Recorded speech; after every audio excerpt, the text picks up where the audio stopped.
నువ్వు దేనికి విలువిస్తావో ఆ విధంగా నీ జీవితం ఉంటుంది. నువ్వు ఎవరు నువ్వు తెలుసుకుంటే నువ్వు దేనికి విలువిస్తావో ఆ విధంగా నీ జీవితం ఉంటుంది. అసలు నువ్వెవరో నువ్వు తెలుసుకుందామా? మనం తెలుసుకుందామా? 3 వచనాలు నేను చదువుతానండి. 1 పేతురు 2వ అధ్యాయము 9వ వచనం.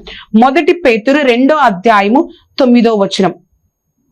అయితే మీరు చీకటిలో నుండి ఆశ్చర్యకరమైన తన వెలుగులోనికి మిమ్మల్ని పిలిచిన వాని గుణాతిశయములను ప్రచురము చేయు నిమిత్తము ఏర్పరచబడిన వంశమును, రాజులైన యాజక సమూహమును, పరిశుద్ధ జనమును, దేవుని సొత్తైన ప్రజలను అయ్యున్నారు.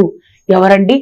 ఏర్పరచబడిన యాజక సమూహము, దేవుని సొత్తైన ప్రజలము.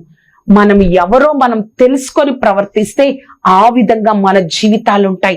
2వదిగా ఎఫెసీయులకు రాసిన పత్రిక 2వ అధ్యాయము 10వ వచనం. ఎఫెసీయులకు రాసిన పత్రిక 2వ అధ్యాయము 10వ వచనం. మరియు వాటి యందు మనము నడుచుకొనవలెనని దేవుడు ముందుగా సిద్ధపరిచిన సత్క్రియలు చేయుటకై మనము క్రీస్తు యేసునందు సృష్టింపబడిన వారమై ఆయన చేసిన పని అయి ఉన్నాము. దేవుడు నిన్ను నన్ను తన చేతులతో తన స్వరూపంలో ఆయన చేసిన పనే ఉన్నాం. అసలు నువ్వు నేను ఎవరో అని మనం ఎందుకు మర్చిపోయే స్థితి వస్తుందో తెలుసా?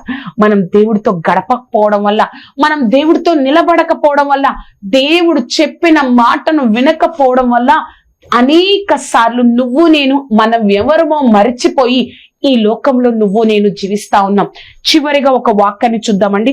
రోమీయులకు రాసిన పత్రిక 14వ అధ్యాయము 8వ వచనం. రోమీయులకు రాసిన పత్రిక 14వ అధ్యాయము 8వ వచనం. మనము బ్రతికినను ప్రభువు కోసమే బ్రతుకుచున్నాము, చనిపోయినను ప్రభువు కోసమే చనిపోచున్నాము. కాబట్టి మనము బ్రతికినను చనిపోయినను ప్రభువు వారమే ఉన్నాము.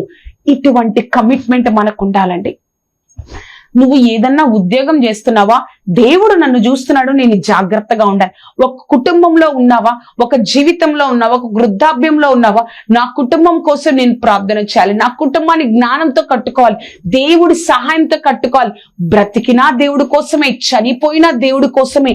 మనము బ్రతికినను చనిపోయినను దేవుని ప్రభు కొరకే అయి ఉండాలి అన్న ఆలోచన ఉంటే నీ జీవితం నువ్వు ఆశీర్వదింపబడమే కాదు, కానీ నీ తర్వాతి తరం కూడా ఒక గొప్ప ఆశీర్వాదకరంగా ఉంటదండి.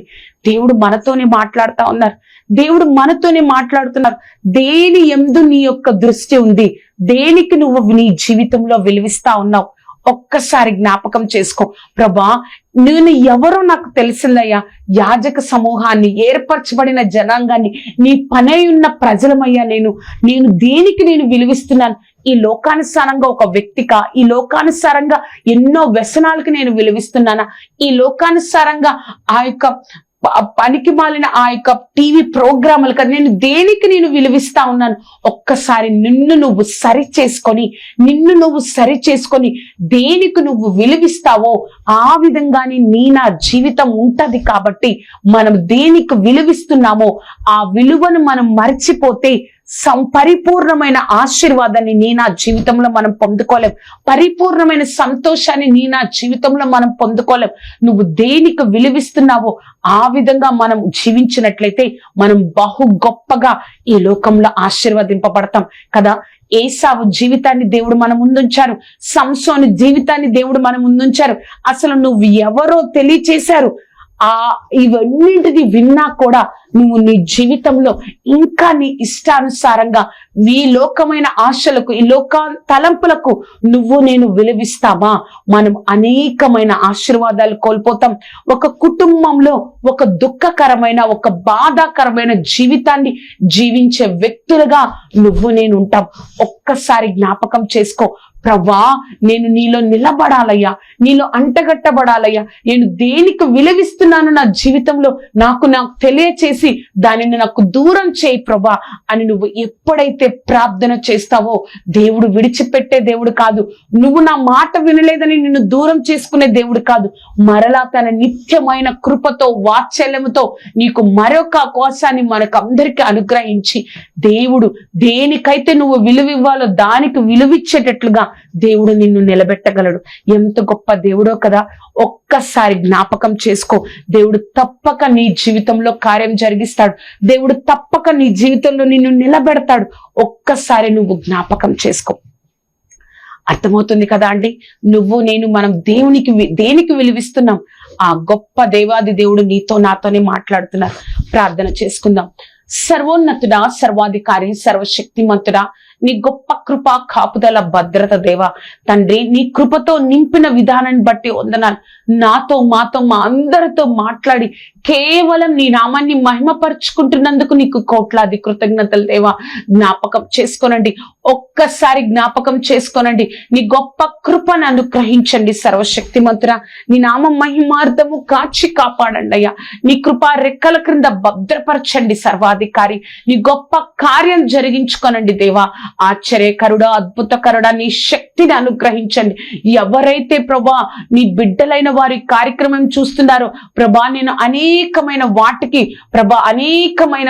వ్యర్థమైన వాటికి, అదృశ్యమైన వాటికి తండ్రి, దృశ్యమైన వాటికి విలువిచ్చి అదృశ్యమైన వాటిని నేను పోగొట్టుకున్నానయ్యా. నన్ను క్షమించయని ఎవరైతే ప్రార్థన చేస్తున్నారో వారందరితో నువ్వే మాట్లాడి నిలబెట్టి కాచి కాపాడి మరొక అవకాశాన్ని ఇచ్చి దేవా నీ కృపలో నిలబెట్టండి అయ్యా. నీ నామాన్ని ఘనపరుచుకోనండి సర్వశక్తిమంతుడా. నీ గొప్ప కార్యాన్ని జరిగించుకో దేవా. నీ నామం మహిమార్థము నిలబెట్టండి. ఆశ్చర్యకరుడా, అద్భుతకరుడా, నువ్వే తోడేంటి నడిపించండి దేవా. పరిశుద్ధాత్మ దేవా, నీ శక్తిని అనుగ్రహించండి సర్వశక్తిమంతుడా. నాతో మాతో మాట్లాడి నీ నామాన్ని కనపరుచుకున్న దేవా నీకు వందనాలు ప్రభా. నేను అనేకమైన వ్యర్థమైన వాటికి విలువిచ్చిన జీవితాన్ని, నా సమయాన్ని వ్యర్థం చేసుకున్నాను ప్రభా అని ఎవరైతే ప్రార్థన చేస్తున్నారో సర్వశక్తిమంతుడా వారికి, మా అందరికి మరొక అవకాశాన్ని దయచేసి నీ కృపలో నిలబడడానికి సహాయం దయచే దేవా. నీ గొప్ప కార్యాన్ని జరిగించుకో దేవా. నీ గొప్ప కృపను అనుగ్రహించు దేవా తండ్రి ప్రభా. నీ కృపా కాపుదల దయచేసి నాతో మాతో మాట్లాడినందుకు వందనాలు. నీ నామాన్ని కనపరుచుకున్నందుకు వందనాలు. నజరేయుడైన యేసుక్రీస్తు నామం అడిగి వేడుకొంచున్నాము తండ్రి. Amen, amen. చూసారు కదా అండి, దేవుడి యొక్క మాట మనం దేనికి విలువిస్తున్నాం, మనల్ని మనం సరి చేసుకుందాం. ఈ యొక్క కార్యక్రమం మీకు ఆశీర్వాదకరంగా ఉన్నట్లయితే మీ యొక్క స్నేహితులకు, బంధువులకు ఈ యొక్క కార్యక్రమాన్ని పరిచయం చేయండి. అంతేకాదు నా గురించి, ఈ కార్యక్రమం గురించి ప్రార్థన చేయండి. ఒక్కడి గుర్తుపెట్టుకోండి, దృశ్యమైనవి అనిత్యములు, అదృశ్యమైనవి నిత్యములు. ఈ విషయాన్ని మనం జీవితాంతం గుర్తుపెట్టుకొని మన జీవితంలో దేనికి విలువిస్తున్నామో ఆ విధంగానే నా జీవితం ఉంటుందని మనం మర్చిపోకూడదు. దేవుడు మిమ్మల్ని దీవించును గాక. Amen, amen, amen.